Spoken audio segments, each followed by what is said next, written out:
கழகத்தின் நிரந்தர பொதுச் செயலாளர் போல்தான் இவரும். இவரையும் யூனியனையும் கண்டிப்பா பிரிக்கவே முடியாது.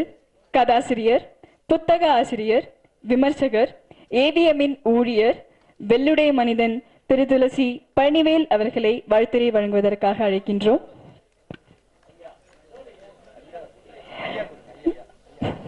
திரு துளசி பழனிவேல் ஐயா, ப்ளீஸ் எங்களுக்காக வாழ்த்துரை வழங்குங்க.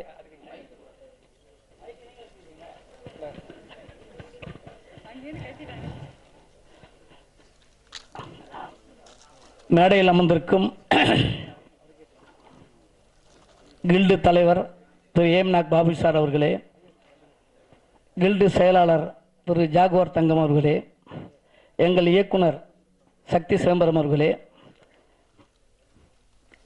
சென்னை செங்கல்பட்டு விநியோகஸ்தர் சங்க செயலாளர் கலைப்புலி பி சேகரன் சார் அவர்களே, சவுந்தர் சார் அவர்களே, எங்கள் யூனியன் முன்னாள் தலைவரும் இன்றைய தமிழ்நாடு திரைப்பட தயாரிப்பாளர் சங்க செயற்குழுப்பினருமான விஜயமொழி சார் அவர்களே, எங்கள் யூனியன் தலைவர் டைமண்ட் பாபு சார் அவர்களே, எல்லாருக்கும் வணக்கம். அதுக்கு முன்னாடி இந்த குறுகிய கால அழைப்பு ஏற்று வருகை புரிந்திருக்கும் உங்கள் பத்திரிகையாளர், இணையதள நண்பர்கள், தொலைக்காட்சி அனைவருமே இந்த நேரத்தில் வந்ததில் ரொம்ப மகிழ்ச்சி அடைகிறோம். நீங்கள் வந்ததில் ரொம்ப சந்தோஷம். முக்கியமாக உங்கள் ஆதரவு சின்ன படங்களுக்கு கண்டிப்பாக அவசியமாக தேவை. நீங்கள் வந்தால் தான் இதெல்லாம் பெரிய லெவலுக்கு வர்றதுக்கு வாய்ப்பு இருக்குது.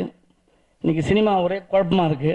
எந்த மாதிரி கதை பண்ணுறது, எந்த மாதிரி படங்க போகும் அப்படின்றத யாராலையும் சரியாக. முன்னாடி ஒரு கதை இருக்குது, 4 ஃபைட்டு, 4 பாட்டு, 4 காமெடி சீன் இருந்தால், இல்லை லவ் சீன் இருந்தாலும் அந்த படம் ஓடிவிடும்லாம் ஒரு நம்பிக்கை இருந்தது. இப்போ எதை வச்சாலும் ஜனங்க உள்ளே வர மாதிரி இல்லை. சூழ்நிலையே மாறி போயிருக்கு. எது ஓடுது எது ஓடாதுன்னு கண்டுபிடிக்க முடியாத அளவுக்கு எல்லாருமே குழப்பத்தில் இருக்காங்க. அப்படி ஒரு காலகட்டத்தில் நீங்கள் தமிழ் சினிமா உள்ளே வரோம்னா எந்த மாதிரி டைப் கதையோடு உள்ளே வரணுங்கிறத கரெக்டாக புரிஞ்சுக்கிட்டு வந்திருக்காரு நம்ம அலி அக்பர் அவர்கள். ஏதாவது ஒரு புதுசாக கேட்குறாங்க, இப்போது ஏதாவது வித்தியாசமாக இருக்கணும், ஏதாவது ஒரு உண்மையான விஷயத்தை சொல்லணும். அந்த அடிப்படையில் தான் இன்றைக்கி படங்கள்லாம் ரொம்ப ஜாக்கிரதையாக பண்ணிகிட்டு இருக்காங்க. அதை அவர் புரிஞ்சுக்கிட்டு உள்ளே வரும்போது எந்த மாதிரி கதை சொல்லலாம், லவ் ஸ்டோரியா, ஃபேமிலி கதையா, என்ன கதை சொல்கிறதுன்னு புரியாமல் குழம்பாமல் க்ளீனாக காட்டேரின்னு உள்ளே வந்துட்டார். காட்டேரிங்கிறது ஒரு வித்தியாசமான ஒரு ஃபார்முலாவாக இருக்கும். இங்கே வழக்கமான ரூட்டுக்கு போனோம்னா இங்கே படங்க போகிறதுக்கு வாய்ப்பு இல்லைங்கிறத யாரோ ஒரு சொல்லியிருக்காங்க போல் இருக்கு. அந்த அடிப்படையில் இது ஒரு புது ஃபார்முலா மாதிரி காட்டேரி, இதை சொன்னோம்னா அந்த படம் ஓடுங்கிற அடிப்படையில் வந்திருக்காரு.